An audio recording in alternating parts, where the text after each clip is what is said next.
1998 பாட்டாளி மக்கள் கட்சி ராமதாஸ் அவர்கள் அதிமுகவோட கூட்டணி அமைத்தார்.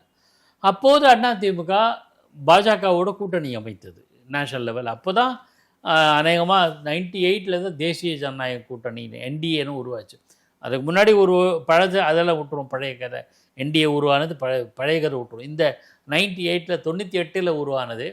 அப்போது பாமக ராமதாஸ் கொஞ்சம் பெரியாரிஸ்டாகவும் மார்க்சிஸ்ட் இதெல்லாம் முன்னெடுத்து சென்றவர். திடீர்னு பாஜகவோட அலையன்ஸ் வச்சுக்கிறீங்களே நிருபர் கேட்டபோது ராமதாஸ் அவர் சொன்னார், நாங்கள் அதிமுகவோட கூட்டணியில் இருக்கோம், அதிமுக பிஜேபியோட கூட்டணியில் இருக்கிறது தேசி அப்படின்னு சொன்னார். அதாவது பட்டும் படாமலும் இந்த மாதிரியான ஒரு நிலைமை உருவாகும். இப்போ சசிகலாவிட்ட நாங்கள் பிஜேபி கூட்டணியில் இருக்கோம், டிடிவி தினகரன் நாங்கள் பிஜேபி கூட்டணியில் இருக்கோம், பிஜேபி அதிமுகவோட கூட்டணியில் இருக்கு அப்படிங்கிற ஒரு கணக்கில் போகும். அல்லது இவங்களும் நாங்கள் பிஜேபியோட கூட்டணிங்க, அவங்க பிஜேபி அவங்கள கூட்டு சேர்த்துக்கலாம், அது எங்களுக்கு தெரியாது, நாங்கள் அவங்களுக்கு இவ்வளோ சீட் ஷேர் பண்ணிட்டோம், அவங்க பிரித்து கொடுத்துட்டோம், நமக்கு தெரியாது.